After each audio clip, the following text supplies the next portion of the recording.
El mundo vibra y siente. Y la Wambra Radio vibra y siente junto a él. Es el momento de parar las orejas y escuchar lo que pasa afuera. Nos enlazamos con redes y radios comunitarias de América Latina y el mundo. Bienvenidos, bienvenidas a esta minga de conocimientos. Este es un espacio académico que pretende reflexionar sobre procesos concretos que interactúan en la realidad cambiante que vivimos. Tiene el propósito de servir como marco analítico para un debate político serio. El Foro Capitalismo y luchas contrahegemónicas durante la pandemia es un esfuerzo colectivo entre el Consejo Latinoamericano de Ciencias Sociales CLACSO, el proyecto regional FES Transformación de la Fundación Friedrich Ebert, la Prefectura Ecológica de la SUAY, el Centro de Investigaciones Acordes, la Universidad de Cuenca, la Franja Radial Alternativa Juvenil Wambra y el periódico digital de pensamiento crítico Opción S. El capitalismo, el patriarcado y el colonialismo provocan inmensas desigualdades que se reproducen y sostienen socialmente. Son el resultado de ordenamientos y procesos sistémicos que nos dominan durante toda la vida. Las desigualdades se forjan por las acciones de las clases dominantes y generan en las clases subalternas sufrimientos en la vida cotidiana. Produce vulnerabilidad, desprotección, depresión, baja autoestima, crisis emocional, permanente inestabilidad familiar, agotamiento. La desigualdad está fuera de control.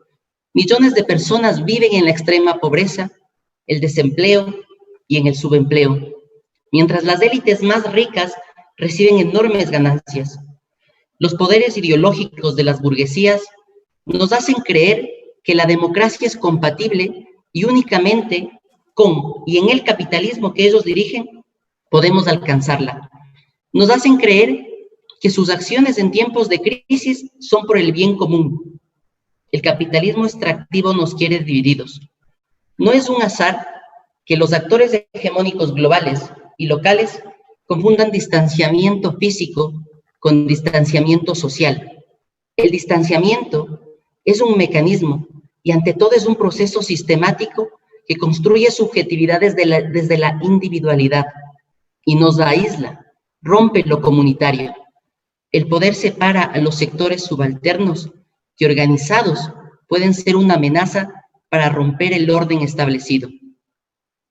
En cualquier democracia capitalista, las exigencias de un gran empresario reciben un trato preferencial antes que las exigencias de miles de ciudadanos. Ya casi no se habla de economía solidaria, solo de individualismo competitivo. Al poder hegemónico se les olvida decirnos que bajo la globalización neoliberal, cualquier pequeño emprendimiento que surja desde la iniciativa popular puede dejar de existir por las condiciones estructurales del mercado, que es altamente concentrado, o por los permanentes cambios económicos o políticos que vivimos. La pandemia llegó como un emisario de un futuro incierto. Llegó como un llamado de atención a la humanidad para repensar todo nuestro modelo. Este modelo de desarrollo capitalista, altamente consumista, misógino, racista y concentrador de la riqueza. Ningún gobierno ha sido capaz de saldar la deuda histórica con la salud, con el campo o con la educación. Al contrario, han promovido significativos recortes presupuestarios en estas áreas. Los recortes presupuestarios en la salud es una forma de decir muerte para los sectores más empobrecidos y dependencia con las grandes corporaciones de salud. Los recortes en educación significan mano de obra explotada en el mediano plazo. Y los recortes en los sectores rurales comunitarios es un aliento para la agroindustria. No saldremos de la crisis en base a la caridad de las élites económicas o de las élites políticas. El sistema de salud, el sistema alimentario y el sistema educativo no puede depender de la caridad de ningún gobierno de turno o de las grandes empresas. ¿Qué mecanismos de dominación han utilizado y utiliza el capitalismo durante esta crisis orgánica que estamos atravesando? ¿Cuáles son las nuevas formas de dominación que el poder utiliza contra los sectores subalternos? ¿Cómo puede ser que una clase que es minoritaria la burguesía, nos gobierne por medio de formas democráticas. La alimentación es un derecho, es un acto vital para la vida, pero fundamentalmente es un acto político. ¿Qué rol han jugado las corporaciones agroalimentarias durante la pandemia? La violencia patriarcal se ha profundizado. ¿Cuáles son las luchas contrahegemónicas que se han dado en estos contextos? Si deseamos cambiar el modelo de forma radical, en un sentido equitativo, hay que saber cómo funciona. Por esta razón, y para responder estas preguntas, esta noche vamos a dialogar con tres grandes intelectuales latinoamericanas. Máximo Modonesi, historiador y sociólogo, profesor de la Facultad de Ciencias Políticas y Sociales de la Universidad Nacional Autónoma de México, fue director de la revista mexicana Memoria y de la revista OSAL del Consejo Latinoamericano de Ciencias Sociales Claxo. Ha publicado 15 libros sobre cuestiones de teoría social y sobre procesos políticos en México, en América Latina, y actualmente es el coordinador de la Asociación Gramsci México y miembro del comité directivo de la International Gramsci Society. También nos acompaña Silvia Ribeiro. Silvia es periodista, investigadora, directora para América Latina de la Organización Internacional del Grupo de Acción Erosión, Tecnología y Concentración, Grupo ETC, organización de investigación independiente con sede central en Canadá y estatus consultivo en las Naciones Unidas. Ha participado en numerosas discusiones en diferentes tratados de la ONU sobre diversidad, agricultura, alimentación, cambio climático. Investiga y escribe sobre temas de soberanía alimentaria, diversidad biológica y cultural, propiedad intelectual, transgénicos y otras nuevas tecnologías. También nos acompaña en este foro Rita Laura Segato, que obtuvo los títulos de máster y PhD en el Departamento de Antropología Social de Queen's University, Belfast, en Irlanda del Norte, Reino Unido de Gran Bretaña. Es profesora emérita de la Universidad de Brasilia, donde fue docente del Departamento de Antropología y de los programas de posgrado en bioética y en derechos humanos, también investigadora de nivel máximo del Consejo Nacional de Investigaciones Científicas de Brasil y titular de la cátedra Aníbal Quijano en el Museo Reina Sofía de Madrid. Cada panelista tendrá 15 minutos para hacer la reflexión sobre las problemáticas alternativas. Luego abriremos un espacio de intercambio de preguntas y comentarios entre panelistas, y finalmente abriremos un espacio para las preguntas de los participantes virtuales. Sin más, es para mí un gusto darle la palabra a Máximo. Sí, bueno, 15 minutos son un tiempo muy breve. Simplemente voy a problematizar tres coordenadas que son las que giran en el debate actual, que son, digamos, las macro coordenadas de las interrogantes que circulan. La cuestión de la crisis, o sea, digamos, la pandemia, el tema del Estado como digamos, un fantasma que ha vuelto al escenario como una invocación al Estado, como para resolver el tema de la crisis, y efectivamente las luchas contrahegemónicas como la alternativa que vendría, digamos, a resolver esa impasse que estamos viviendo. En primer lugar, lo que quiero plantear es que el tema de lo contrahegemónico supone hegemonía y por lo tanto supone una crisis de hegemonía. Y creo que eso es lo que podemos plantearnos como primera cuestión. O sea, que tanto una crisis que surge de un virus produce un efecto de crisis de hegemonía. O sea, Gramsci planteaba que una crisis de hegemonía, una crisis orgánica, se constituía en términos de una correlación de fuerzas, es decir, por el fracaso de una clase dirigente, pero también por la emergencia de una fuerza alternativa. Yo creo que esa ecuación es la que podemos poner en discusión y nos arroja un dato que me parece que no es tan evidente. Es decir, me parece más evidente la crisis de las clases dominantes que el elemento crítico que introducen las luchas contrahegemónicas en esta coyuntura particular. No quiero decir que no haya acumulación de fuerzas en el universo de las luchas contrahegemónicas. Las compañeras van a hablar de ámbitos muy importantes, en particular de tendencias que han marcado los ciclos de lucha en los últimos tiempos. Al mismo tiempo, me pregunto qué tanto esa crisis, esa coyuntura crítica en particular, fue producida por una subjetivación política emergente, o más bien será bien cuestión de aprovecharla en ese sentido. Entonces, las secuencias crisis-subjetivación o subjetivación-crisis, que es un viejo debate, digamos, en el fondo es un debate también de entre el huevo y la gallina, o sea, no es un debate que se resuelve en una única lógica secuencial, sino que se retroalimenta, pero al mismo tiempo es una secuencia que hay que ir estableciendo. Me parece que la coyuntura no deja de ser una crisis de las clases dominantes al interior de las cuales la iniciativa sigue en manos de las clases dominantes.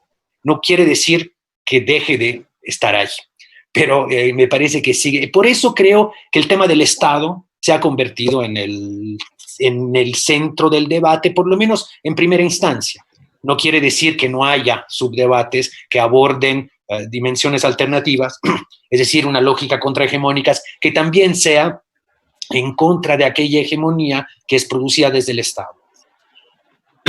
Se ha dicho mucho más Estado, esa ha sido la invocación, más Estado, no solo digamos en términos de control, sino más Estado en términos de redistribución, un retorno al New Deal, aunque sea green, un retorno al estado de bienestar, una intervención en términos humanitarios, en términos de salud, de defensa, digamos, de sectores. Incluso se ha hablado de cosas interesantes como la renta universal.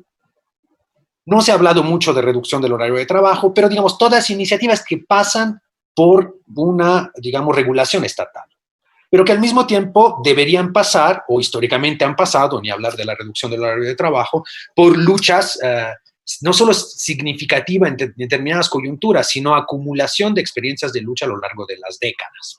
Entonces, ese factor es el que me parece que no está tan presente y es el que no permite un salto cualitativo. Entonces, al más Estado no se suma una discusión sobre qué Estado. O sea, si ese Estado y ese Estado producto de las clases dominantes actuales, aún renovadas, aún con debates internos, aún con contradicciones que tendrán que resolver, pero en esa forma estatal. Es una forma estatal que puede tener algunas variantes socialdemócratas, variantes populistas, variantes de revolución pasiva. Podemos discutir sobre todo esas distintas variaciones que históricamente se han presentado. Incluso la tipología puede variar, cada quien puede efectivamente utilizar distintos, o tenerle miedo, o al contrario, aspirar a distintas formas de transformar la forma de denominación, pero en esa lógica para mantener la substancia. Por eso la idea de lo mismo, de lo contrahegemónico, debería pasar también por la cuestión de si lo contrahegemónico no es solo en términos de una forma de dominación, si es en términos de si es anticapitalista o no. O sea, yo creo que ahí hay un parteaguas, no por una cuestión estrictamente doctrinaria o ideológica, sino para ver cuál es el alcance de lo contrahegemónico. Entonces, la pregunta sería, ¿cuáles son las oportunidades anticapitalistas que se abren en esa coyuntura, sabiendo que no es una coyuntura que se abrió por el empuje de fuerzas anticapitalistas? Y eso es un dato que plantea un formato de la crisis, y no es el formato de las crisis que se han vivido. Fíjense, como en el debate marxista en particular, en otros tiempos se había dicho, pues la crisis hasta económica de los 70, como la crisis económica de los 30, del 29, se resuelve de cierta manera por la presencia en escena de un contrapoder. Y es el contrapoder el que determina la forma produce la crisis de alguna manera y determina la forma en cómo se resuelve la crisis. O sea, yo me pregunto, y lo digo con, digamos, no solo con pesimismo, lo digo hasta con el optimismo de esperar que podamos transformar esa crisis en una oportunidad para que las fuerzas contrahegemónicas anticapitalistas coloquen en la agenda los temas que han simplemente abanderado ahora en una relativa periferia respecto de un corazón hegemónico, de sentido común, de producción, digamos, de un núcleo de constitución, de conservación, que ha permanecido relativamente intacto y que, desde mi parecer, ni siquiera ha sido trastocado por aquella izquierda, llamémosle así, geométrica, o sea, aquella que está a la izquierda del centro, que ha estado presente en muchas experiencias de gobiernos progresistas latinoamericanos o de socialdemocracias europeas. O sea, que si bien no es lo mismo, y bueno, ahora acabo de regresar a México, también es una experiencia que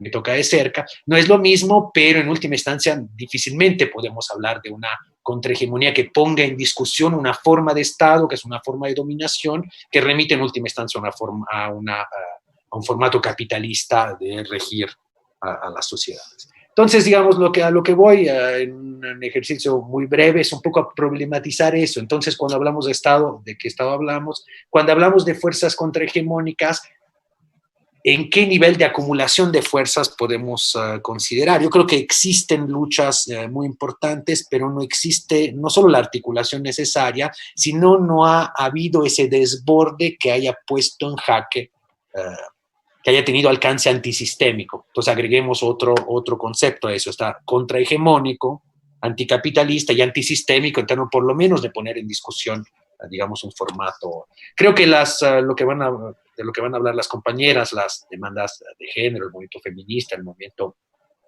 ecologista, han sido lo más destacado y lo más antisistémico y lo más anticapitalista que ha estado en la escena. Pero no sé, y ahí dejo también que las compañeras contribuyan y avancen en esa dirección, que tanto pueden tener ese alcance para que esta crisis realmente tenga esa profundidad, o por lo menos sea aprovechada en la profundidad que requiere para que se pudiera plantear realmente de algo contrahegemónico que pudiera producir una hegemonía alternativa. Ahí Gramsci, ustedes probablemente saben, pero Gramsci nunca habla de contrahegemónico, siempre habla es una palabra que no existe en sus cuadernos, existe la idea de una hegemonía alternativa. Es obvio que en su propia lógica hay un pasaje contrahegemónico, pero siempre en aras de instalar una hipótesis hegemónica alternativa. Siempre hay una lucha entre hegemonías, entre hipótesis, hegemonías no como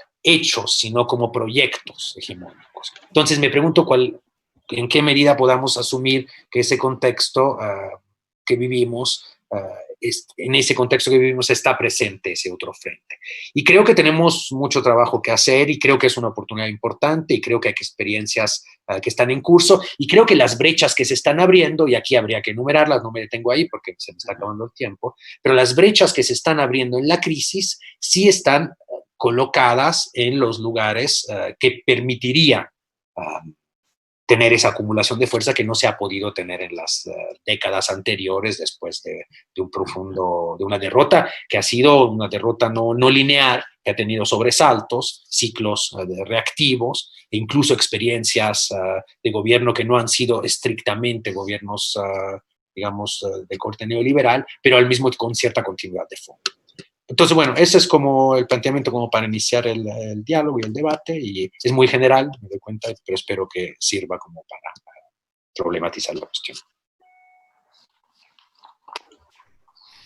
Muchas gracias, Máximo, por estas reflexiones. Daría paso entonces a Silvia, por favor. Sí, hola, buenas tardes. Muchas gracias por esta convocatoria. Yo voy a compartir una pequeña presentación. Me voy a dedicar más al tema de lo que ha significado, digamos, todo el sistema agroalimentario industrial en la pandemia, pero también un poco el rol que tiene, digamos así, en este momento, digamos, también capitalista, ¿no? Entonces voy a ver si puedo compartir la pantalla y si funciona bien. Bien, aquí lo están viendo, ¿verdad? Sí, se ve muy bien. Sí. Ya, perfecto. Bueno, primero una cosa, digamos así, que cuando estaba escuchando ahora a Máximo pensaba, claro, lo que pasa es que una cosa son nuevos movimientos y otra cosa es la gente que siempre ha estado ahí, ¿no? Digamos, como los indígenas, como los campesinos. No es un siempre muy relativo, pero quiero decir que son una alternativa que existe, digamos, ¿no? Entonces, bueno, una de las cosas que pasan es que con la pandemia se han caído como muchos mitos, digamos, ¿no? Y uno de los mitos que, aunque para mucha gente quizás no esté tan claro, uno de los mitos que ha caído es justamente el tema de el papel, el rol del sistema alimentario agroindustrial, ¿no? Entonces, yo siempre me gusta empezar recordando que quien realmente provee los alimentos a la mayoría de la población son lo que nosotros llamamos las redes campesinas, donde incluimos no solamente a campesinas y campesinos, también comunidades indígenas, pescadores artesanales, pastores, huertas urbanas, recolección y caza silvestre, que en total tienen menos del 25% de la tierra y el agua, pero y usan menos del 10% de los combustibles que se usan en la agricultura, pero sin embargo proveen de la mayor parte de los alimentos al 70% de la población mundial. Y en contraste, justamente la cadena alimentaria y agroindustrial, aunque tiene grandes, enormes volúmenes de producción, solamente llega, una vez descartado todo lo que se desperdicia y todo lo que no se usa realmente para alimentación, sino que produce obesidad o enfermedad, etcétera, solamente sería como un 30%, pero usa más del 75% de la tierra, el 80% del agua y 90% de los combustibles, ¿no? Entonces, desde las semillas a los supermercados hay más o menos una veintena de empresas transnacionales que dominan toda la cadena industrial. Y cuando nosotros hablamos de la cadena agroindustrial, en realidad es la dominación de estas empresas, que son bastante pocas, digamos, en el contexto para ser el mercado más grande del mundo. O sea, el mercado alimentario es el mayor mercado del mundo. Esto es así desde fines del 2000, desde el 2009 más o menos. Entonces, este control de las transnacionales sobre la alimentación en realidad es más bien como una perversión alimentaria en donde en lugar de que la comida, que es un aspecto esencial de la vida y también de la base de las culturas en todo el mundo, por eso es tan diversa, etcétera, en los lugares en donde realmente se manifiesta como un fenómeno cultural, como era hasta hace apenas 50 años, han destruido eso y han convertido el tema de la alimentación en uno de los principales problemas de salud de las personas y del planeta. Entonces, por un lado, está vinculado a las principales enfermedades, las enfermedades más prevalentes en todo el mundo, sea al norte como en el sur. Y lo mismo es también el mayor factor singular de cambio climático. Además, es uno de los principales causantes del colapso ambiental global por la contaminación química, por la erosión de suelos, agua, biodiversidad y la disrupción de los ciclos vitales, los ciclos químicos y otros ciclos que son básicos para la sobrevivencia. Entonces, ahora que estamos en la pandemia, mucha gente quizás tiene la impresión de que, bueno, hay una cantidad de virus y de bacterias o de patógenos que nos están amenazando. Y sí, claro que sí, pero el 72% de las causas de muerte en el mundo se debe a enfermedades no transmisibles. Estos todos son datos oficiales. Y entre las 10 principales causas de muerte están las enfermedades cardiovasculares, por ejemplo, la hipertensión y otras relacionadas, los infartos, la diabetes, los cánceres del sistema digestivo y las enfermedades renales, que todas, nada más ustedes oyen el nombre, estas están entre las 10 principales. O sea, ustedes oyen el nombre y ya se dan cuenta que están directamente relacionadas al sistema alimentario industrial. Lo que sí hay en este momento en el mundo, además, es una pandemia tanto de diabetes como hay una pandemia global de obesidad. En este momento hay más gente obesa que gente de la que define Naciones Unidas como hambrienta, digamos, como directamente hambrienta. Y eso tiene que ver con el mal sistema alimentario, ¿no?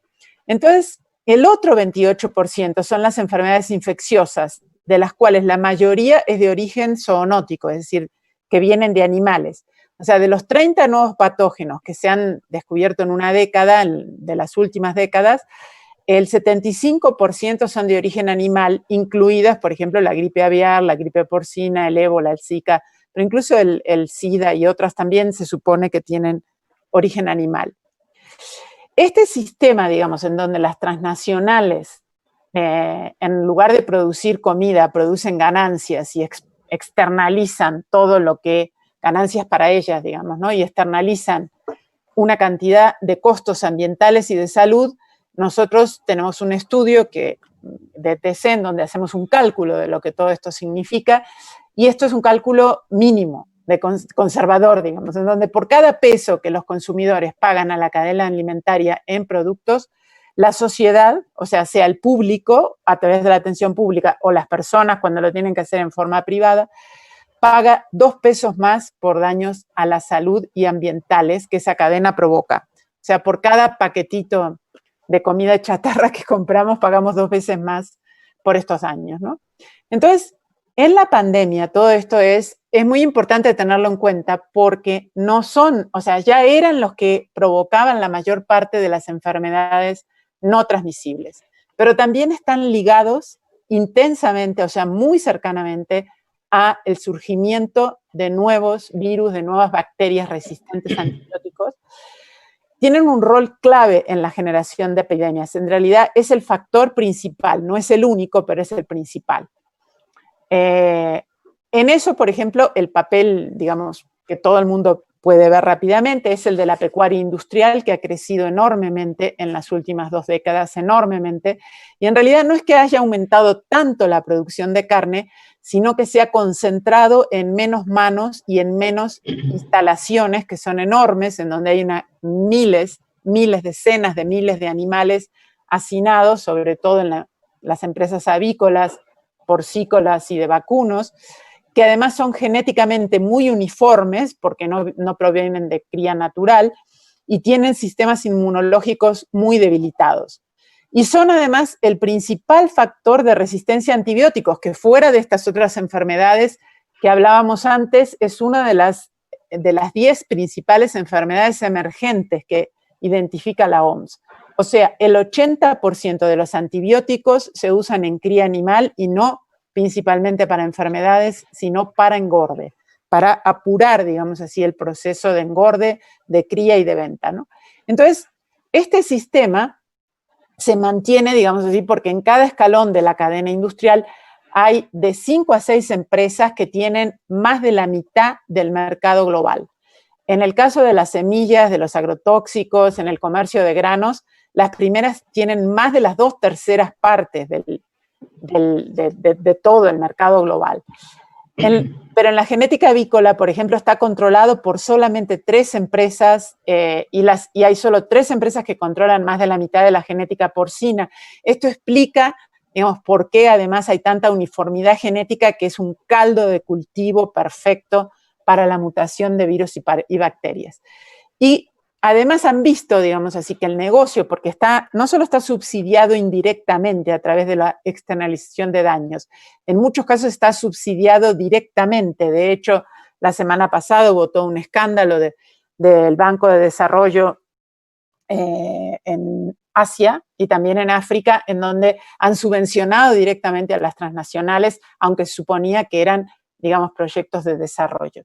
Y entonces, por ejemplo, Cargill, que es una empresa, la mayor transnacional actualmente en comercio de cereales, de granos, de cereales y de oleaginosas, también se dedicó al negocio pecuario desde hace más o menos una década y en este momento es la 3ª empresa. Eso es porque estas empresas pecuarias consumen la mayor parte de los cereales que se producen en el mundo. Entonces, además de eso, estas instalaciones están, o sea, no es solo las pandemias que ya han creado, como la gripe porcina, la gripe aviar, que sobre todo la gripe aviar afectó más en Asia, pero también se trasladó a algunos lugares de Estados Unidos, en fin. Sin embargo, no ha cambiado nada, digamos, o sea, se pasan diciendo, porque además hay anuncios tanto de la OMS como de las propias, incluso de la propia industria, diciendo que hay un grave riesgo de pandemia, pero todo el sistema sigue en curso. Entonces, en este momento hay un estudio que se publicó la semana pasada de un equipo chino que mostró que ya existe una nueva cepa de gripe porcina que infecta a humanos y aunque no parece ser muy virulento por el momento, tiene todas las marcas de una nueva pandemia. Entonces, lo que hemos estado, digamos, diciendo desde hace ya desde que empieza la pandemia, que es que se puede traslapar otra epidemia, otra pandemia de origen zoonótico con la actual del COVID, lo cual, digamos, desequilibra aún más toda la crisis en la que estamos, ¿no? Porque la crisis, además, no solo tiene que ver con la presencia del virus, sobre todo tiene que ver con el desmantelamiento de los sistemas para enfrentar todas estas nuevas enfermedades. Entonces, es importante acá porque alguna gente dice, bueno, ¿por qué hablar tanto de la pecuaria si en realidad ahora viene de un murciélago? Bueno, es que eso también está relacionado con el sistema alimentario agroindustrial. Primero porque, aunque no es lo único, de nuevo hay una convergencia de factores, si los virus que estaban contenidos en poblaciones de animales silvestres salen y se cruzan justamente con cerdos o con otros animales hasta que llegan a humanos, porque así ha sido el proceso, si lo hacen así es porque tienen que salir por la destrucción de sus hábitats, ¿no? Y eso, el principal factor de deforestación es la expansión de la frontera agrícola, no solo de la pecuaria, de la frontera agrícola industrial, pero de la tierra agrícola del planeta, más del 70% se usa en pasturas o forrajes de ganado. Y además, el 60% de los cereales que se plantan son para forrajes. Entonces, se vuelve a cerrar el círculo con respecto a las epidemias y a las pandemias. Bueno, hay otras epidemias que ya están surgiendo, digamos así, pero voy a pasar rápido por esto, aunque quiero nombrar una cosa, que una de las pandemias, que es una pandemia pero animal, digamos así, es un virus que que produce una enfermedad que se llama peste porcina africana. Este virus, que está circulando hace más o menos una década, se hizo muy virulento en China y en este momento, aunque no contagia a humanos, ha eliminado cerca del 25% del plantel global de cerdos. Entonces, la reacción de China, que tenía más o menos la mitad del plantel industrial de cerdos, hizo acuerdos con Argentina para aumentar, que en la Argentina pase la cría de 6 millones de cerdos a 100 millones. Y han hecho acuerdos de inversión por 27.000 millones de dólares para que esto suceda, digamos, para que ya tenían acuerdos con la JBS en Brasil, que es la principal productora de carne en el mundo, para que si hubiera problemas en China, ellos pudieran importar desde ahí. Y eligieron a Argentina justamente por la cercanía con la soja y maíz transgénico, que es el principal elemento del forraje. Entonces, también están directamente comunicados a los transgénicos, ¿no? Entonces, quiero nombrar un aspecto, digamos así, que es complementario a todo eso, que ya desde hace algunos años, no tantos, ha habido todo un avance sobre lo que le llaman la digitalización de la agricultura.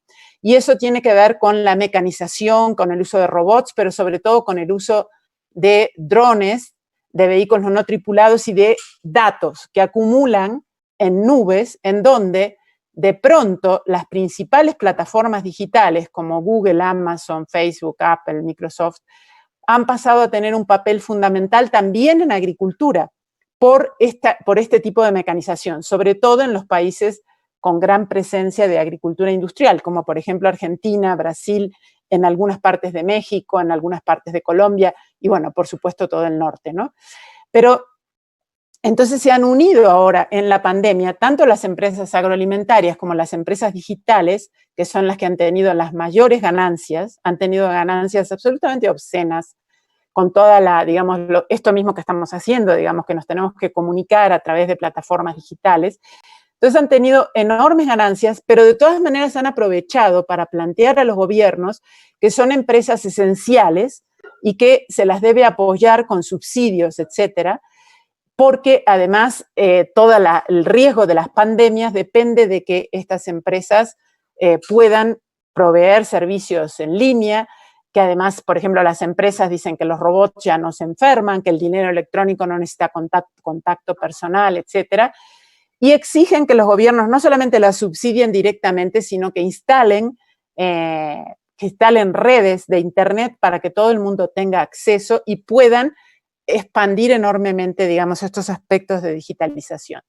Bueno, por la falta de tiempo no me voy a expandir en el tema de la digitalización, pero sí quisiera decir un poco que nosotros en este momento tenemos una oportunidad que no podemos dejar pasar, que es afirmar terminar con los mitos sobre la necesidad del sistema alimentario agroindustrial, porque no alimentan a la mayoría de la población, más bien producen una cantidad enorme de desperdicios y de contaminación, y son los principales generadores de las enfermedades y además no han cambiado nada, van a seguir generando enfermedad.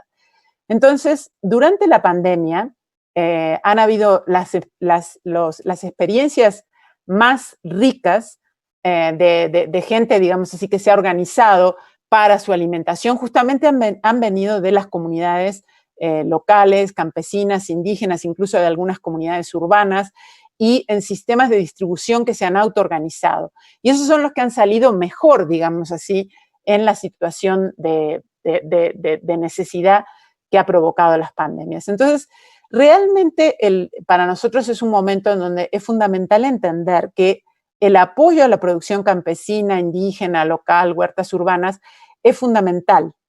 Y que en eso no es solamente un papel del Estado, como estaba diciendo antes Máximo, aunque también lo es, sino que sobre todo es un reconocimiento de que la producción de alimentos tiene que ver con cada uno de nosotros, con las opciones que hacemos y con las relaciones que podemos tejer con otros para tener redes de distribución solidaria, de economía solidaria, en fin, que nombraba también antes Carlos. Bueno, acá les dejo nada más una visión de algunos de los materiales en donde están los datos que ahora nombraba del Grupo ETC y dejamos por aquí. Muchas gracias. Muchísimas gracias, Silvia, por esta reflexión tan profunda. Ahora me gustaría darle la palabra a Rita, que por favor nos acompañe.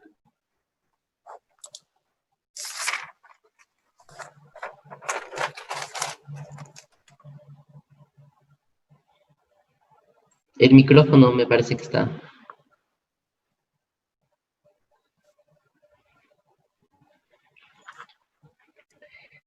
Rita, está con el micrófono apagado. Gracias. Hola, entonces, buenas tardes, buenas noches a todos, todes, todas. Quería decir que, bueno, yo soy solamente una observadora, ¿no? No soy ninguna especialista en ninguno de los aspectos de la pandemia, solo alguien que está observando, ¿no? Como antropóloga, que es lo que soy, estoy observando este momento. Entonces, a partir de esta observación, claro, tiene un aspecto que es la cuestión de la violencia de género, que es un tema más o menos obligado para mí porque he trabajado sobre el tema, pero algo más amplio, que es lo que he intentado escribir en el texto que tengo sobre la pandemia y que es el producto de esa observación, ¿no? Decir un poco que para mí la teoría,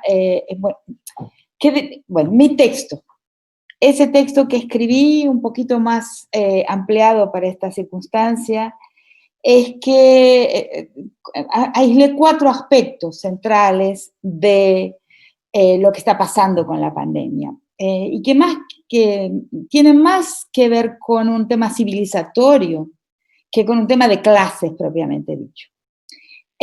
Claro que las clases están ahí presentes, pero es más un tema de civilización, que en primer lugar lo que he intentado decir es que lo que trae la pandemia es la incerteza en varios aspectos, o sea, porque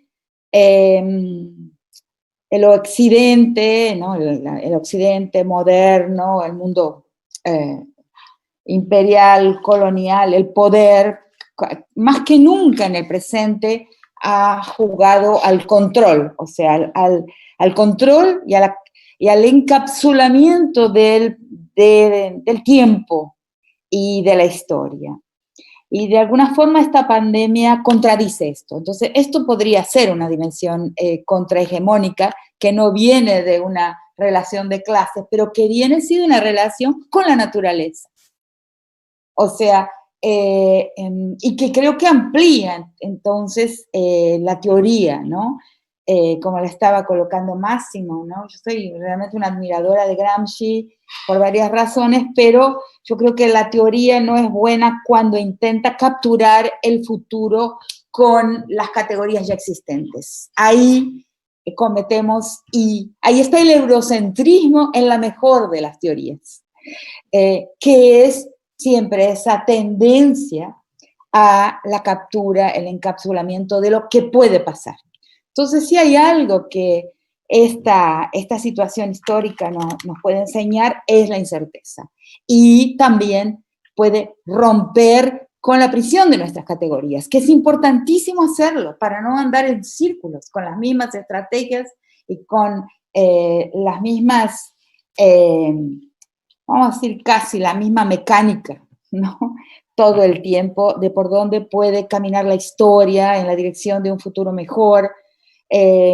Si no nos colocamos en disponibilidad de esa historia y de lo que la historia nos va mostrando, creo que no vamos a salir de los constantes vueltas en círculos que han tenido todos los procesos revolucionarios, todos los que aquí yo les llamo revolución, los procesos que intentan reorientar la historia en otra dirección, en la dirección de un futuro más benigno para más gente, que es básicamente la definición que me interesa. Entonces, la pandemia lo que rompe es esas dos cosas, el mundo de las certezas con las categorías con que pensamos, tanto la izquierda como la derecha. Y en segundo lugar, el hecho que derivado de esta certeza, ¿no? De este vicio de la certeza, ¿no? O de la predictibilidad, del control, ¿no? De la vida, y de la creencia en que es posible el control de la vida. O el otro tema vinculado y que tiene que ver con lo que Silvia expuso, es que no dominamos la naturaleza, sino que somos parte de la naturaleza. Entonces, a medida que nuestro proceso capitalista, industrial, la industrialización de la alimentación va haciendo su camino, modificando la naturaleza, nosotros estamos dentro y no afuera de ese camino, porque toda esa lógica industrial es de nuevo la lógica de control. Voy a controlar la naturaleza, le voy a controlar las plagas, voy a controlar la cría de los animales, la alimentación de esos animales. Eso todo está dentro de esa monología, de ese vicio de pensamiento del control. Entonces, el tema de la naturaleza también se encuentra ahí. Lo que el bicho tan simpático, este gordito, nos enseña, esta bichita, la COVID, es que nosotros, esa naturaleza que tratamos como cosa, en realidad nosotras y nosotros y todos somos parte de ella y revierte en nosotros cualquier cosa que le hacemos, ¿no? La cosificación que imponemos a la naturaleza nos transforma en cuerpos muertos, nos transforma en cadáveres, nos transforma en cosas a nosotros también.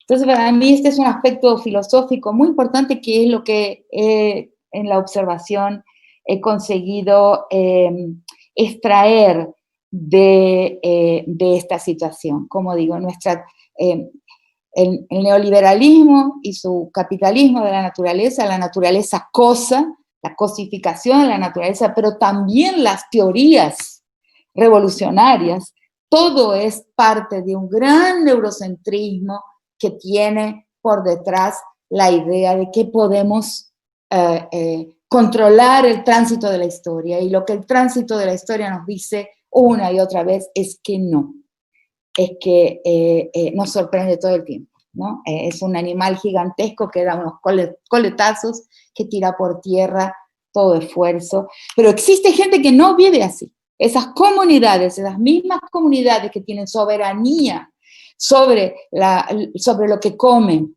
y que tienen lo que llamo un arraigo, o sea, y considero en un texto que estoy escribiendo a larguísimo plazo, que el mayor obstáculo al proyecto histórico del capital es el arraigo, es el arraigo local, en la producción y en el comercio, o sea, los mercados arraigados localmente y regionalmente, y la soberanía alimentaria, que es necesariamente arraigada, donde el proyecto histórico del capital localiza el arraigo, lo destruye, aunque no tenga un interés económico inmediato en destruirlo, porque sabe que ese arraigo, que ese cerramiento comunitario y ese enraizamiento local en un paisaje, en un país, en una localidad de un país, es un obstáculo central a la extensión de la grilla, de la equivalencia monetaria universal. Ahí no hay equivalencia, o sea, ese lugar es solamente ese lugar, esa economía es solamente esa economía, esa papa rara que se cultiva ahí, es solamente esa papa rara, ese maíz raro que se cultiva ahí. Es un enemigo, porque el capital necesita expandir y recubrir el globo entero por su grilla monetaria de equivalencia, de referente monetario universal. Pero hay lugares, como dijo muy bien Silvia, en los que no ha sucedido eso. En los que no ha sucedido eso. Y esos son los lugares que hay que proteger. Lo que estamos viendo entonces, ahí vienen los dos temas, Estado y comunidad, ¿no? ¿Puede un Estado, sobre todo pensando en los estados de nuestros países, nuestros estados, como les llamo yo, estados mal fundados de nuestras repúblicas? Mal fundados, ¿por qué? Porque han sido estructuras construidas, fundadas para recibir los bienes coloniales, para que exista una transferencia de los bienes administrados de las metrópolis ultramarinas, transferirlos para una administración, una gestión en territorio. Esos son nuestros estados. Entonces tienen un error de fundación. Entonces lo que no pueden hacer justamente es relacionarse con las comunidades. Lo que no puede y nunca se vio que un Estado nuestro puede hacer, ni Bolivia, ni Ecuador. Sabemos que los intentos de la Constitución de Montecristi, los intentos de la Constitución Plurinacional de Bolivia, hay un momento en que encontraron una frontera, encontraron un límite a su discurso, ¿no? Y ese fue el discurso justamente del arraigo. Ahí no pudieron soportar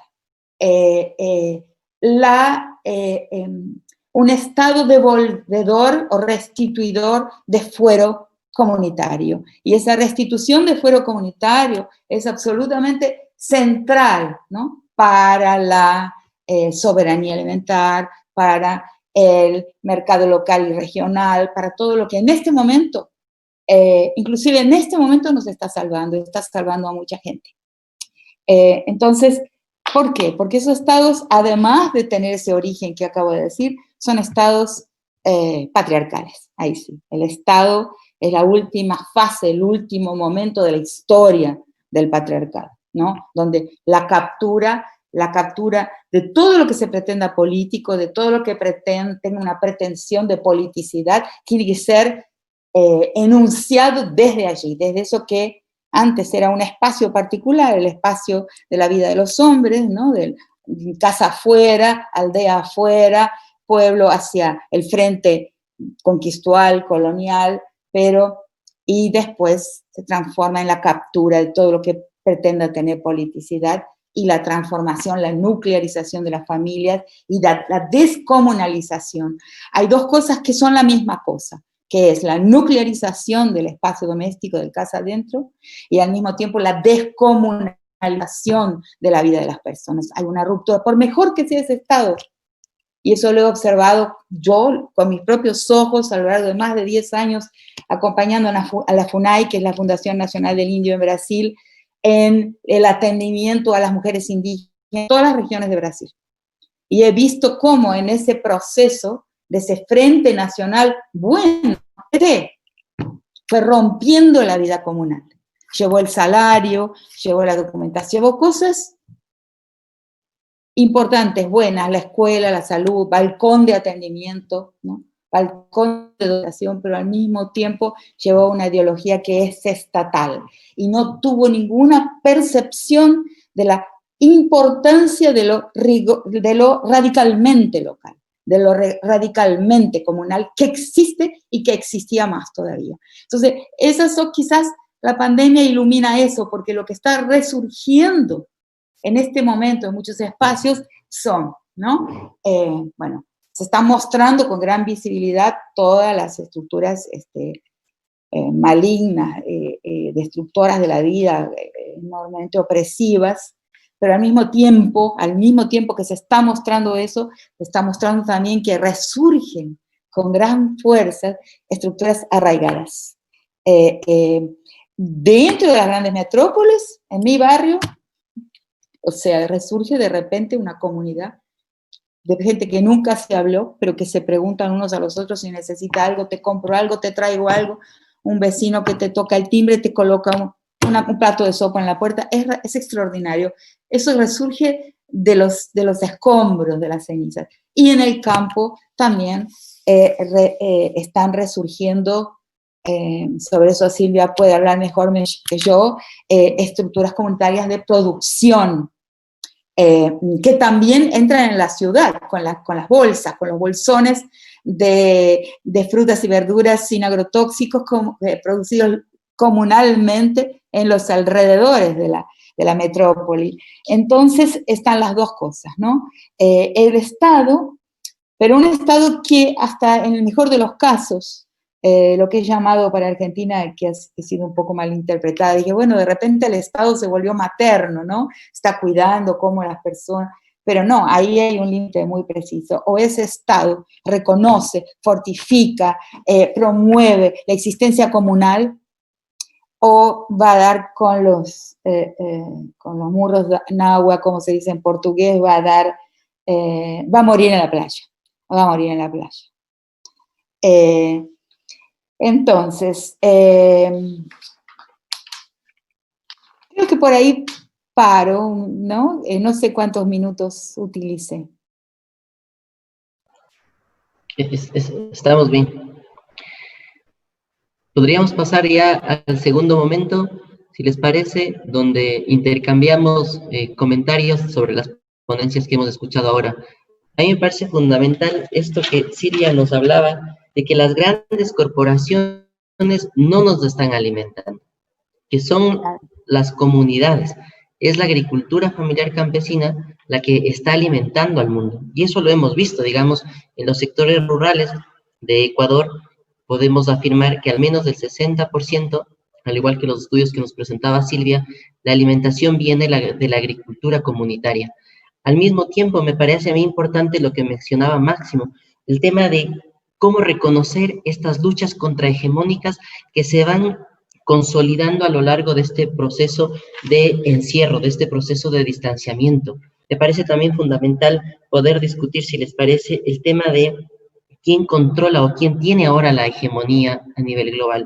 ¿Tiene la hegemonía las corporaciones o la hegemonía, podemos hablar de un proceso contrahegemónico que se está intentando consolidar desde las comunidades, desde lo comunitario?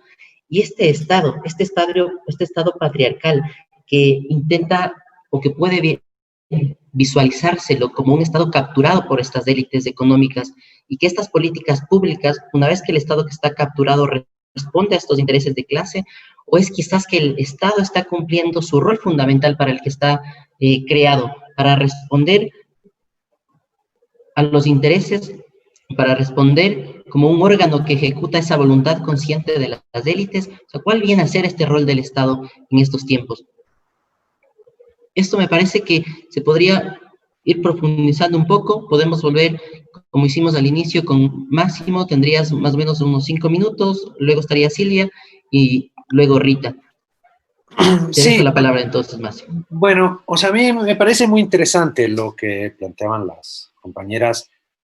Yo también creo, digamos, no creo que en el horizonte estatal se resuelva un proyecto emancipatorio.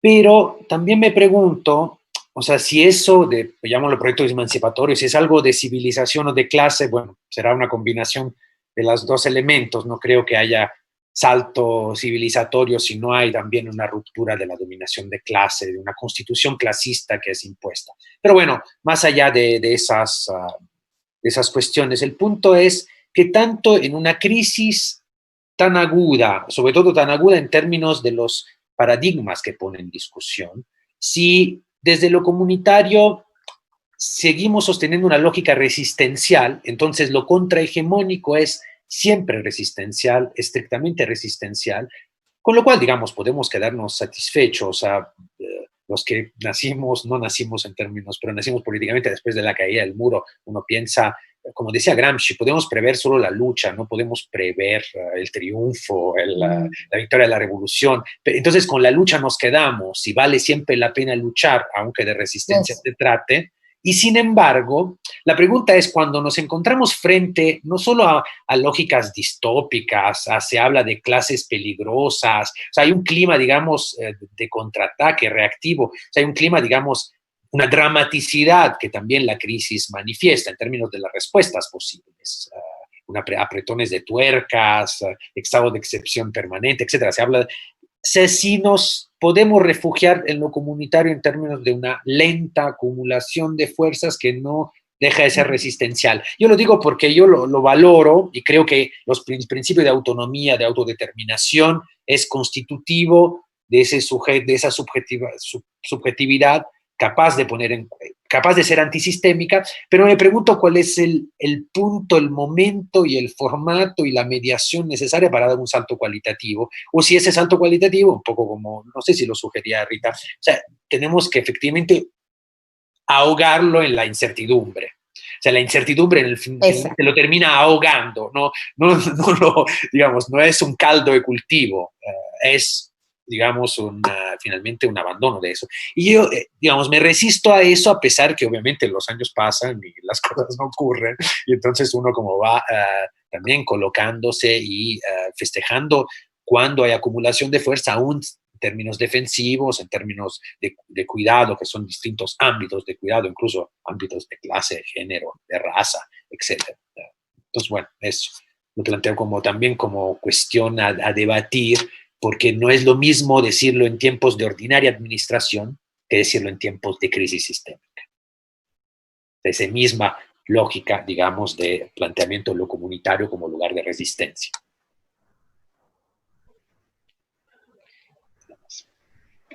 Silvia, ¿no? Silvia sería, por favor.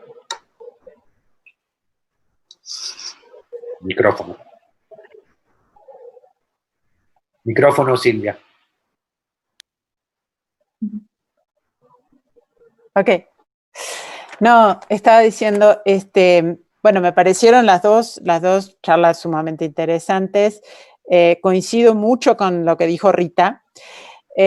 Y digamos, hay una parte que yo no desarrollé acá porque apenas la toqué al final, que es todo el avance de la digitalización. Porque nosotros, una de las cosas que ha hecho esta crisis de ahora, digamos, ha puesto el capitalismo al desnudo. Cuando yo decía que caían los velos, no es solamente que caigan porque, bueno, a lo mejor mucha gente no sabe los datos que yo di, pero cae, como decir, todo el sistema de la tremenda injusticia de la gente que, digamos, todos los que son migrantes o trabajadores que se están muriendo de hambre, en fin, porque quedaron atrapados, digamos así, en esta situación, además de los que ya estaban, ¿no? Pero es como si por un lado todo eso ha quedado al desnudo. Eso, al mismo tiempo que es brutal, presenta una oportunidad, porque como que no, digamos, como que no siguen los mismos grados, digamos así, de mistificación. Si eso alcanza para una construcción y todo eso, yo no sé. Ay. ¿Cómo? ¿Perdón? Si eso alcanza para una construcción, digamos así, como planteaba Máximo, digamos así, que yo no veo a lo comunitario como un refugio. El punto que yo quería poner era de que hacia donde vamos es a un control cada vez mayor de las... ¿me escuchan? Perdón. ¿Sí me escuchan? Ok. A donde vamos es, digamos, la visión que hay de los que en este momento tienen más dinero. Si me preguntas, ¿quiénes son los que controlan? Sí, bueno, definitivamente yo pienso que es el capital a través de las transnacionales y no tanto a través de las transnacionales digitales, pero quienes tienen más dinero en este momento son las transnacionales, digamos, de la digitalización. Y la visión que hay es de que se... Congela. ¿Sí?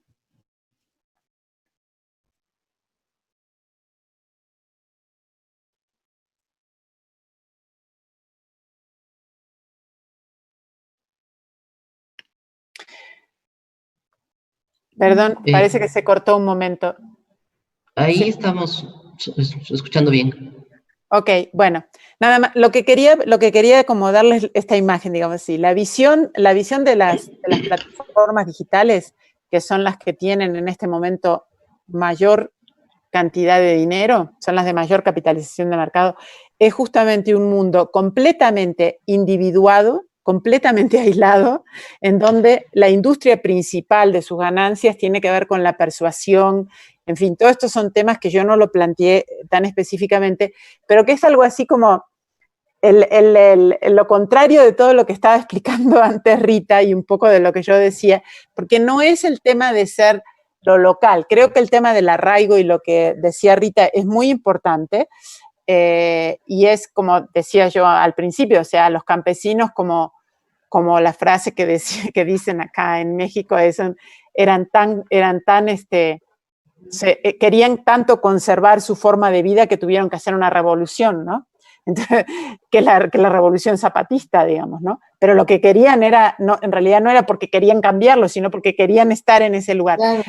A lo que voy es que, digamos, yo no veo estos lugares, digamos así, como algo que nosotros tenemos que, en muchos casos, recuperar como formas de relación, no porque necesariamente tengamos que ir al campo o tengamos que, si no somos indígenas, hacer eso, pero sí buscar formas de relación directas, comunales, digamos así, porque todo va en sentido contrario.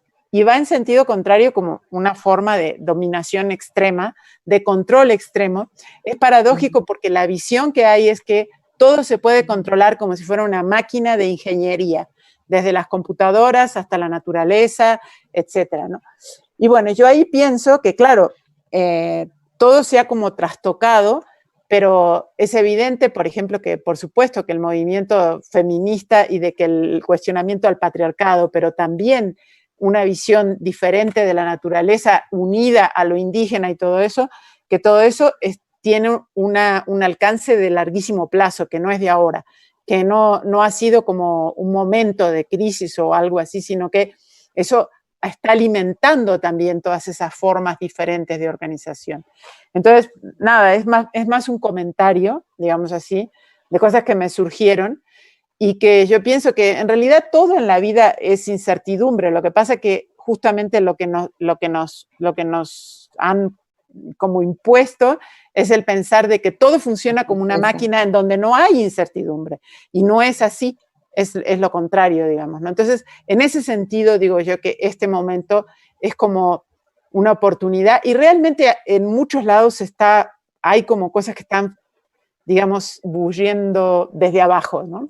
O sea, aunque de repente no las vamos a ver, como decía, y respeto lo que dice Máximo de la necesidad que todos tenemos de decir, pero vamos a morir en el capitalismo, no vamos a poder hacer otra cosa. Por supuesto, tenemos que hacer otra cosa. Yo pienso que tiene que ser alimentada por todas esas, como esos movimientos de largo alcance y esos movimientos locales también. Gracias. Sí, lo que yo veo es dos temas acá, ¿no? Uno, la necesidad de diferenciar entre proceso y producto. En ese endoctrinamiento para la certeza que hemos sufrido, se ha puesto todo el énfasis en el producto, todo es producto. Y lo que estamos viendo de varias formas, por varias razones en la pandemia, es el tiempo del proceso. O sea, yo creo que estamos viendo el tiempo, algo que en esa producción de certeza, que es la producción ideológica del occidente moderno capitalista, con su norte en la acumulación, concentración, el intento de que la historia puede ser controlada, también ahí por detrás está la idea de que lo único que existe como realidad es el producto. Y lo que estamos viendo en este periodo, inclusive en lo personal y también en la relación con las personas, es que hay la importancia del proceso, que es la importancia del tiempo. Ese tema necesita ser explorado y pensado mejor. Yo no tengo ahora las condiciones del tiempo para exponer, por ejemplo, se vincula con un antiguo texto de Hobsbawm sobre qué pasa con el ocio, cuando empieza el proceso de industrialización, el tiempo no productivo, el tiempo extraeconómico. Todo eso está ahora, para mí, se presentificó con la pandemia. Hay un tiempo que parece extraeconómico y hay que pensarlo y aprovecharlo. Yo creo que ese tiempo extraeconómico, que no es un tiempo que se transforma necesariamente en mercadería, en mercancía, hay que pensarlo y es una dimensión también, queremos llamarlo así, contrahegemónica. No hay tiempo para explorar, ese es un tema en sí, ¿no? El tema del tiempo no productivo, en que tenemos mucha gente transcurre hoy de otra forma. Hay como una tactibilidad, una tangibilidad del tiempo, del fluir de la vida, que no sé, que la ideología de la productividad, competitividad, cálculo de costo-beneficio, acumulación, concentración, nos había había forcluzado, había vuelto invisible el tiempo. Un fluir del tiempo que no es el fluir propio del tiempo productivo. Por ahí yo creo que ahí se puede aprovechar muy bien este momento y aunque lo aprovechemos deliberadamente o no, eso surge, eso está siendo visto, esta cuestión de la temporalidad y de la vida como proceso. Y luego el otro tema que tiene que ver con la cuestión de las revoluciones, de hacia dónde vamos, es el tema de cierta visión de la utopía, o sea, cierta visión de la sociedad de destino como algo que sabemos cómo debe ser. Y que inevitablemente en las experiencias revolucionarias de la historia, este lugar de destino, de cómo debe ser la sociedad de destino, se ha vuelto siempre, pero siempre autoritario. O sea, nunca se ha podido evitar el autoritarismo de esa certeza de destino que la historia tiene para las personas del campo crítico. Entonces, ahí también hay una parada y una revisión hacia ¿qué es? ¿Qué es? ¿Hacia dónde vamos? ¿Qué es lo que queremos? Lo único que existe es el aquí y el ahora. Lo único que existe es el proceso, ¿no? Y esa es una visión muy femenina de la insurgencia, ¿no? Forma parte de una politicidad, como le llamo yo, en clave femenina, que es pragmática, que es tópica y que tiene que ver con la vida arraigada, los pies en el suelo y el aquí y el ahora. Vamos a vivir a como sea posible. Y que tiene que ver también con las mujeres como las operadoras comunales que están dándole de comer a mucha gente. O sea, en el mundo al cual yo tengo acceso y que veo por las organizaciones con las que me relaciono, movidas a mujeres sobre todo, por este carácter tópico, pragmático de conservar la vida aquí ahora, ahí se da una reorganización comunal en la ciudad, en la economía popular, solidaria, en fin, con sus diferencias en las definiciones, que en un momento, por ejemplo, en Argentina, en el momento de crisis en 2001 se vivió, o sea, con mucha fuerza, la emergencia de colectividades locales, y luego cuando el Estado retoma las riendas de la economía, ofrece empleo, en fin, reconstruye la economía desde el Estado, se pierde esa experiencia, y yo creo que fue una pérdida muy grande de algo que se aprendió en ese proceso, y cuando se resolvió el problema de la carencia, las colectividades que se habían ahí emergido y puesto en funcionamiento para proteger la vida, y además surgieron otras cosas junto con eso, que transformaron muy profundamente la sociedad argentina, pero toda la tecnología de esa vida comunal alimentadora se perdió porque el Estado inmediatamente tomó las riendas de la economía. Entonces, yo creo que estas son las dos cuestiones fundamentales para mí. Proceso, tiempo, incerteza, imposibilidad de saber cómo es el lugar de destino, transformación de las relaciones aquí y ahora, y que eso ciertamente va a reencaminar la historia.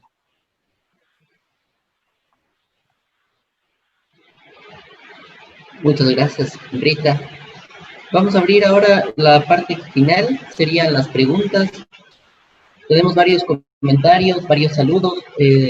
Nos han acompañado varias compañeras, compañeros desde diferentes rincones de América Latina. En preguntas, más que preguntas, tenemos comentarios, pero sí quisiera leer la pregunta que nos han compartido.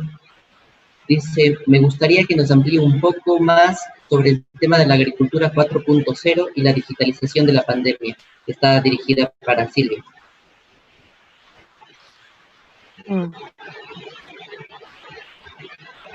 ¿Quieres que conteste ahora? Sí, por favor, porque no tenemos más preguntas en realidad del público. Ok.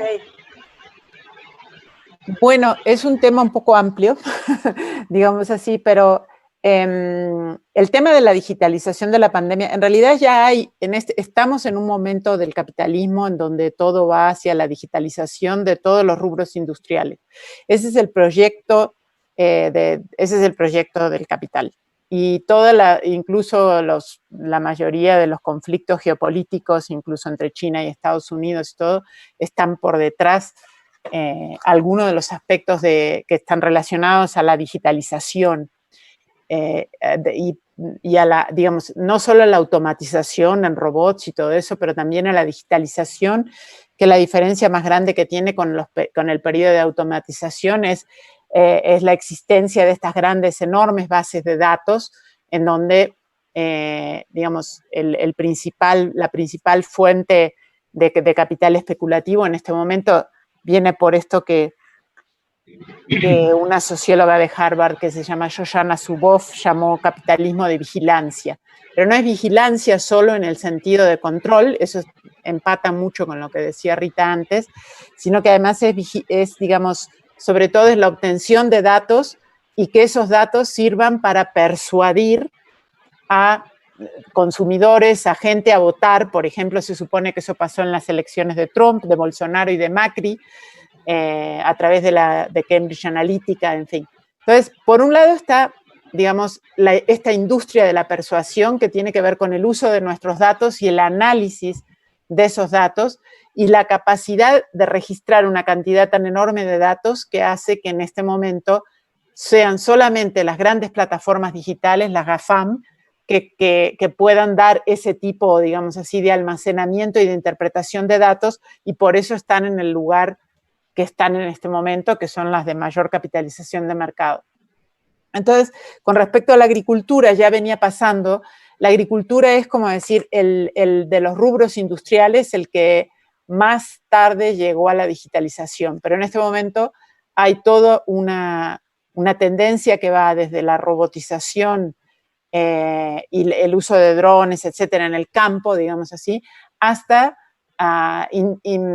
sistemas, digamos así, con vehículos no tripulados, desde tractores, sensores, etcétera. Entonces, que esto ya está pasando, por ejemplo, en Argentina, claramente en Brasil también, e incluso lo he visto en Paraguay, y eso es por las grandes extensiones de soja transgénica, porque es un tipo de agricultura para ser manejada sin agricultores, ¿no? Entonces, eso es, digamos, un aspecto. El otro aspecto es el que tiene que ver con la digitalización del comercio, o sea, las grandes empresas comercializadoras de granos, de materias primas agrícolas, están todas trabajando en conjunto, o sea, ADM, Cargill, Bunge, Dreyfus y COFCO, que es China, en donde en hacer que todos los sistemas de comercio pasen a ser sistemas de comercio digitales basados en criptomonedas. Todavía falta para eso, pero eso es, digamos, lo que están planteando. Y con la pandemia, lo que sucedió, bueno, sobre la agricultura, la otra parte es toda la información que quieren a través de las compras en línea de la gente sobre lo que consume, lo que no consume y cómo persuadir que consuma algo diferente. solo para darles el ejemplo de qué significa la industria de la persuasión, todos nosotros en esta pandemia hemos comprado algo en línea, creo. No sé si todos ustedes, pero bueno, yo sí he tenido que comprar algunas cosas en línea. Y en el momento que uno compra algo en línea, inmediatamente sale un cartelito que te sugiere otras cosas que se parecen o que podrían ser. Bueno, ese segundo cartelito es de lo que obtienen las mayores ganancias las plataformas digitales. O sea, y es la técnica de persuasión. Pero no es solo eso, sino que además es todo lo que obtienen de nuestro uso de las redes digitales, que nos emociona, que no hay toda una industria de análisis de datos biométricos, o sea que no es solo lo que decimos, es también las fotos que ponemos, las expresiones, etcétera, y todo un perfil psicológico que es el que usó Facebook digamos, los datos de Facebook con Cambridge Analytica, para entender, por ejemplo, dónde hay grupos humanos que pueden ser sensibles a ciertas cosas, etcétera. Eso, traducido a la alimentación, tiene que ver con la inducción de la comida individual, la imagen de que se puede comprar todo desde la casa, de que vamos a estar en un lugar en donde todo lo que hay en el hogar está automatizado y entonces es el propio refrigerador el que nos va a decir qué alimentos faltan, incluso que ya, digamos, estableciendo ese sistema, lo va a pedir al supermercado y te lo va a traer un dron. Ustedes pensarán que estamos muy lejos de eso, pero no para nada. De hecho, ni siquiera en el sur estamos lejos de eso. Las mayores inversiones en este momento de las plataformas digitales son para comprar líneas de supermercados, por ejemplo, en India. Están empezando con los grandes mercados, pero para lograr, digamos, este control también del consumo. Si eso pase o no pase, no sé, pero esa es la tendencia claramente. O sea, sí, yo pienso que no va a pasar, pero no porque no lo quieren hacer, sino porque, de nuevo, la realidad es la que les decía al principio. O sea, la mayor parte de la alimentación no la proveen esas redes industriales. Y está llenísimo de problemas gravísimos como la pecuaria industrial, la destrucción de los ecosistemas y todo eso. Entonces, digamos, que están conectados con todo este tipo de desarrollo, ¿no? Entonces, bueno, es un poco, no sé si es por ahí va la pregunta. Es un tema muy amplio, entonces no. Gracias, Silvia. Voy a leer otra pregunta. Esta es para Máximo. Dice, pregunta para Máximo. En esta clave de desborde, contrahegemonía y antisistémico, ¿cuál es el momento actual del campo popular en países que han vivido insurrecciones y levantamientos como Ecuador y Chile? Pregunta que la realiza Alejandra Santidana. Bueno, o sea, yo creo que ahí sí hay diferencias respecto a la experiencia, o sea, el proceso del cual habla Rita se nutre de experiencia, que es la que retroalimenta la construcción de subjetividades. Entonces, no es lo mismo vivir, digamos, una normalidad que vivir un proceso de desborde de las luchas como ha ocurrido en esos países. Yo creo que ahí se abren espacios, se abren oportunidades, se acumulan y hay una intensificación de procesos de construcción. Y allá donde hay desafío, donde se rebasa el umbral, el desafío contrahegemónico, antisistémico, suele ser allá donde se dieron esos quiebres que producen experiencia. Algo, digamos, que podemos llamar, o sea, Gramsci llamaba catarsis. Es algo catártico que constituye, digamos, una componente fundamental. Hay algo catártico en el antagonismo, en la confrontación.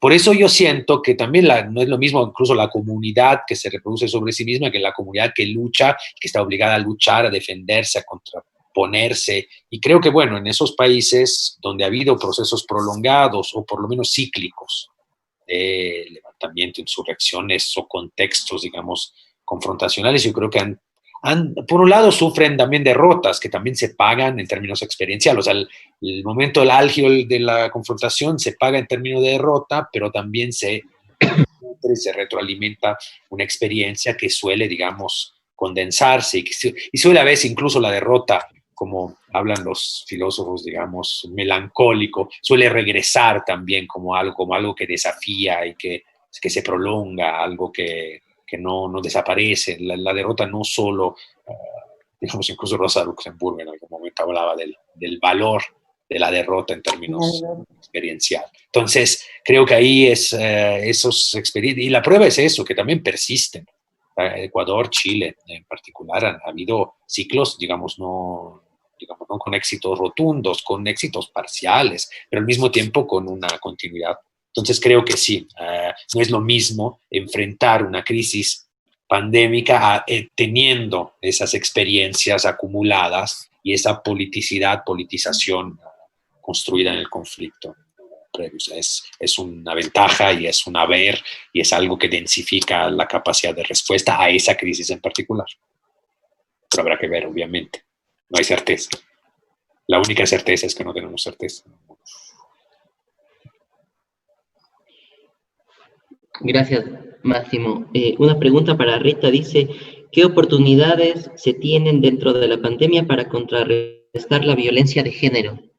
Hay otra también para Rita, ¿cómo reconceptualizar el cuerpo de la mujer en estos momentos de pandemia? ¿Cómo reconceptualizar qué? ¿Cómo reconceptualizar el cuerpo de la mujer en estos momentos de pandemia? Y sobre la violencia. ¿Qué oportunidad se tienen dentro de la pandemia para contrarrestar la violencia de género?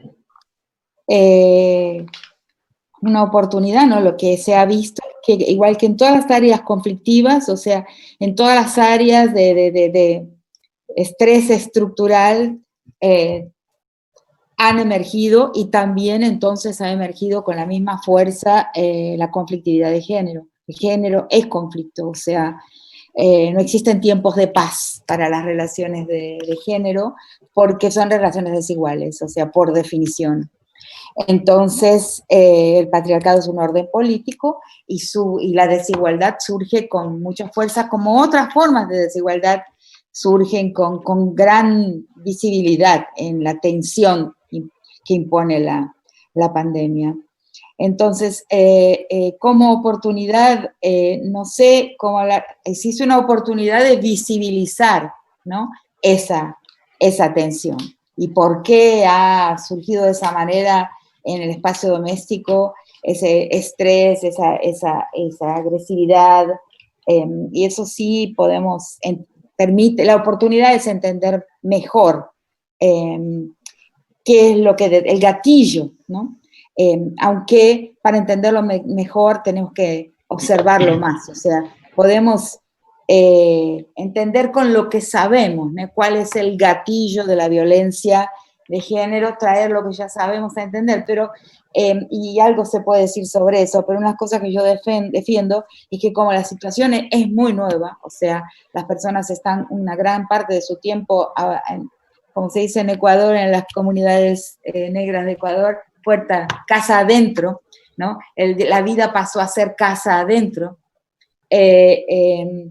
Entonces, eso es como un laboratorio. O sea, ¿qué pasa en ese laboratorio casa adentro que opera ese gatillo violento, ¿no? Entonces, podemos hablar desde lo que ya sabemos, pero lo mejor sería empezar a escuchar qué es ese prolongado casa adentro, en que para mucha gente queda casi suprimido el casa afuera, también el tiempo de la productividad, el tiempo de la calle, inclusive la gente pobre come de una olla popular, enormes cantidades de gente pasa a depender de esa olla popular y de esa donación del Estado, porque no hay las formas habituales de producir y de traer ingresos que permitan consumir.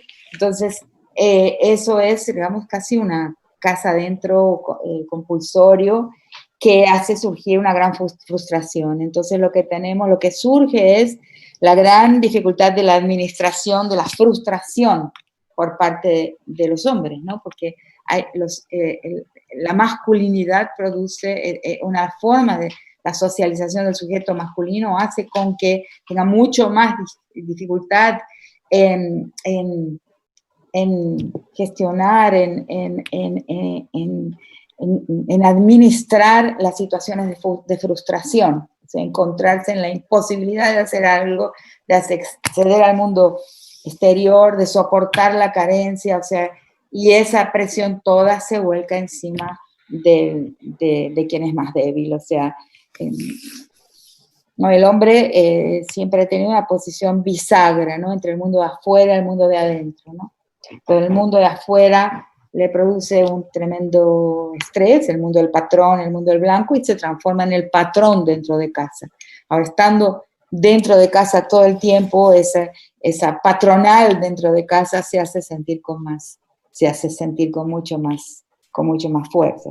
Eso lo podemos ver con lo que ya sabemos. Ahora, lo más interesante sería observar esta situación, qué es lo que está pasando, ¿no?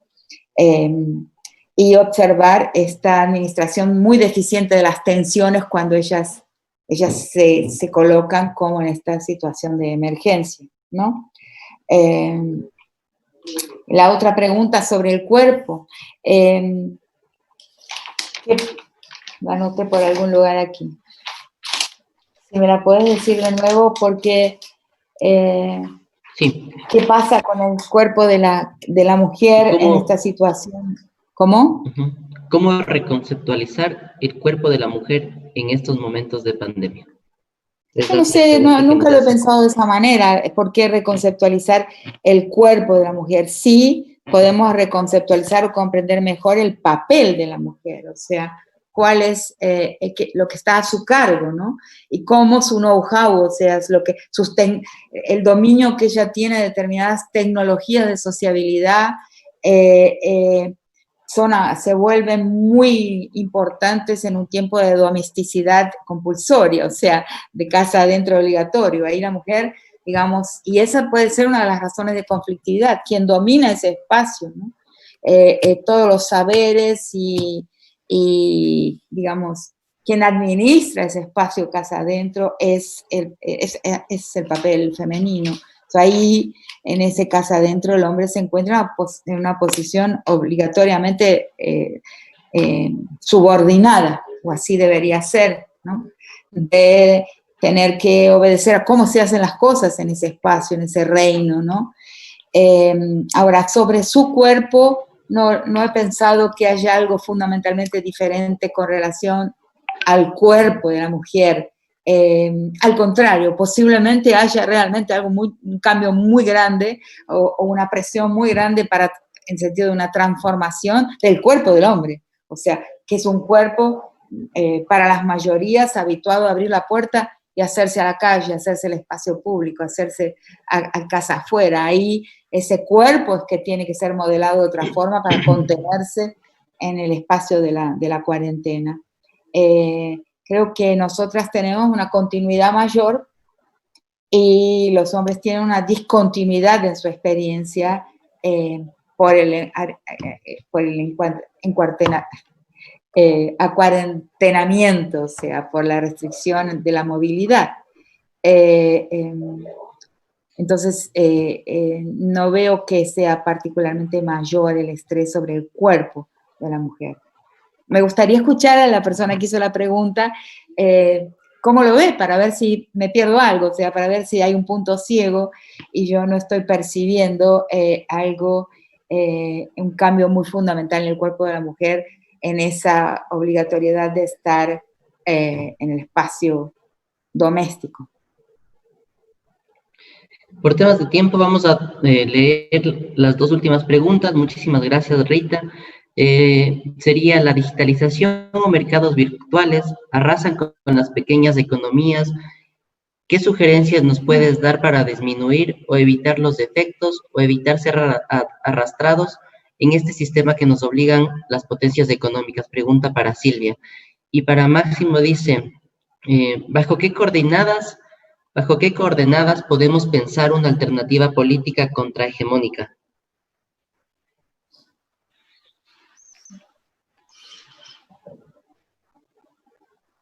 Me parece que son las preguntas. Les dejaría, por favor, quizás unos 3 minutos. Estaría perfecto. Muchas gracias.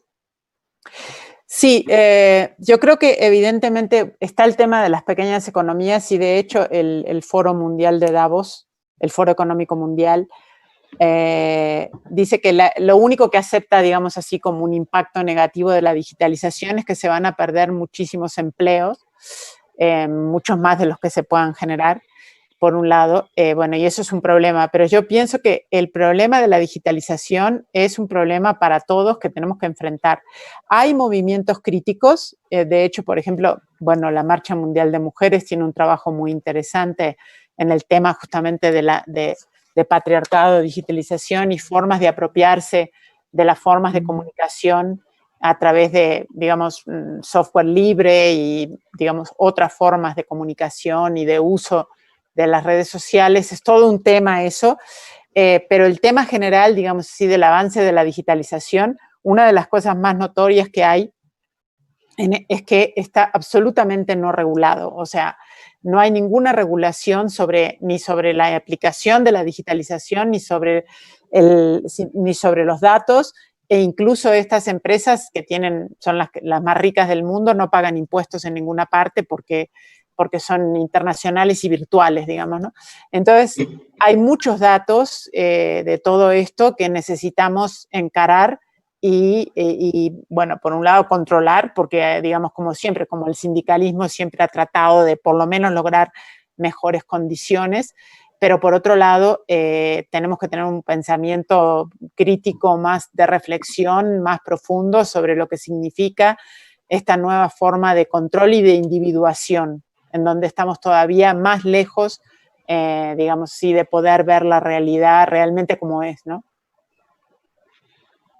Bueno, en 3 minutos, las coordenadas de las luchas contrahegemónicas. Bueno, hay muchas que se pueden plantear. Yo insisto siempre, bueno, y eso sobre lo que he trabajado, es que también hay que pensarlas en clave de lo que significa ser subalternos, lo que significa la experiencia, por lo tanto, de la subordinación, combinada siempre con la experiencia del conflicto, es decir, la experiencia antagonista, y también con la experiencia de la autodeterminación o de la autonomía. Yo creo que son 3 elementos que siempre se van combinando de forma desigual, que pertenece, a veces hay más subalternidad y menos capacidad de autodeterminación autónoma o menos posibilidad de experiencia antagonista, pero en el fondo creo que las luchas contrahegemónicas se nutren de esas 3 coordenadas, siempre, digamos, girando y que configuran sujetos de lucha. Entonces, bueno, pero también podría ser clase, género y raza, o sea, como finalmente claves de lectura que suelen moverse en esos procesos. Claro, en mi caso yo veo que justamente nuestra capacidad de dirigirnos a un cambio viene de la observación de los cambios moleculares, los cambios procesuales que se están dando en el presente momento y crearles una retórica de valor. O sea, hay cambios en la vida de la gente, que son cambios de la propia relacionalidad, de cómo la gente se está relacionando. Lo que debemos ahora es aprovechar de las veces en que eso no fue aprovechado, crearles una retórica de valor y fijar lo que sirve, fijar con un vocabulario lo que sirve para transformar la sociedad en otra dirección más benéfica. También veo en la parte del control digital de la vida, creo que ahí es un campo de batalla. O sea, en mi experiencia, no tengo números porque no es mi especialidad, pero sí es la observación de lo que puedo ver desde donde existo.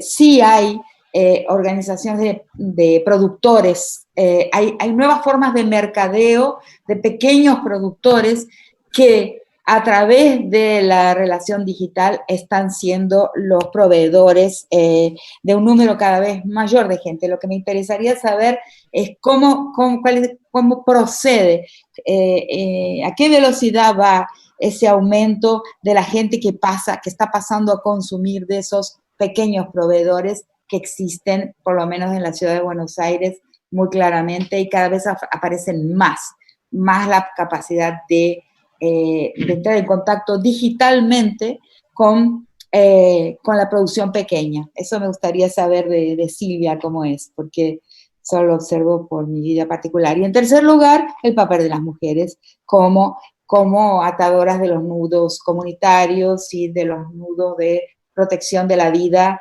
de alimentación, de las organizaciones que surgieron, que son organizaciones de provisión, ¿no? De proveer a la gente lo necesario para vivir, y que están sobre todo anudadas por el papel de las mujeres y el know-how comunitario desde un tiempo muy largo, ¿no? El know-how de cómo mantener relaciones comunitarias en pie y en acción, que ha sido desde hace mucho tiempo un papel de la posición femenina en la sociedad. Entonces esas tres dimensiones son las que yo rescataría como direcciones que nos dan un camino hacia el futuro de otra forma. Muchísimas gracias, Rita, Silvia, Máximo. A mí me parece indispensable que nos quedemos con algunos puntos que se han ido dialogando en la noche de hoy. Principalmente que el patriarcado es un orden político y que este Estado, que es el Estado que nos domina, es un Estado patriarcal. También queda claro quién no alimenta al mundo. La cadena alimentaria agroindustrial solamente llega a un equivalente del 30% de la población mundial, nos decía Silvia, pero usa entre el 75 y 80% de la tierra, el 80% del agua de uso agrícola y el 90% de los combustibles fósiles. Desde las semillas hasta los supermercados, es decir, toda la cadena está controlada por una veintena de transnacionales que dominan el sistema agroalimentario. Los modelos que el poder nos impone como emprendedores exitosos son los construidos desde esta hegemonía, desde este Estado patriarcal que logra profundizar las inequidades y que son construidos además desde la herencia, desde el linaje, desde los compadrazgos. Estos modelos se sustentan en el egoísmo a seguir por haber acumulado y diversificado sus capitales. Pero lo que no nos da el poder de estos casos exitosos son sus vínculos directos con las élites políticas, que hacen que sus capitales se incrementen y se diversifiquen.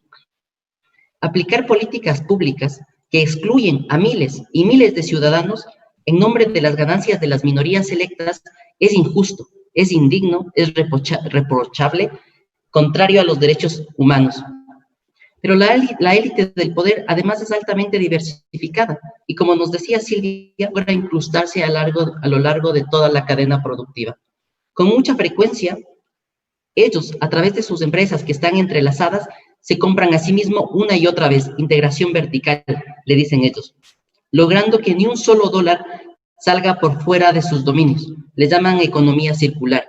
Al contrario, ellos logran que nosotros, los sectores subalternos, llevemos nuestros limitados recursos a sus tiendas, que compremos en sus centros comerciales, que usemos sus bancos, sus seguros médicos, sus telefónicas, incluso formatean nuestras subjetividades con el apoyo de los medios de comunicación que también están controlados por ellos para lograr que votemos por sus élites políticas en elecciones. Me parece que comprar o votar por ellos es darles más poder de exclusión social, de destrucción ambiental, de acumulación y de concentración de capital. A partir de estos puntos que hemos debatido, me parece que se puede volver a reencontrar la economía y la política con la sociedad, pero sobre todo alrededor de la lucha popular y de la unidad de los sectores subalternos. Con la lucha popular podemos construir otra economía para la sociedad. Hay que identificar, como nos decía Máximo, el punto en el que se puede dar ese paso cualitativo, donde la racionalidad que nos guíe sea redistributiva, sea cooperativa, sea solidaria, cuyo sentido no sea el lucro, sino la reproducción y el desarrollo de la vida digna de todos y de todas, reconociendo sobre todo al otro, como nos decía Rita, como un complemento. Es decir, yo no puedo ser si no trabajo en comunidad con mi propio barrio, con mi propia vecindad. Yo no soy si tú no eres, si no somos todos. Debemos dejar de ver a los otros como obstáculos y vernos como compañeros de vida, fortaleciendo una economía y una política que busque y priorice el bien de todos, el bien de todas. Muchísimas gracias por este espacio de reflexión, este espacio colectivo, y les agradecemos a todos y a todas por acompañarnos. Un fuerte abrazo desde la ciudad de Cuenca, de Ecuador. Un abrazo, Rita, Silvia. Máximo, y a los compañeros que nos acompañaron también de la Fundación Friedrich Ebert, al compañero Mariel, a la compañera Mariana y por supuesto al compañero Jorge. Muchas gracias a todas y a todos. Un abrazo. Muchas gracias.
Estás escuchando wambraradio.com, radio joven comunitaria.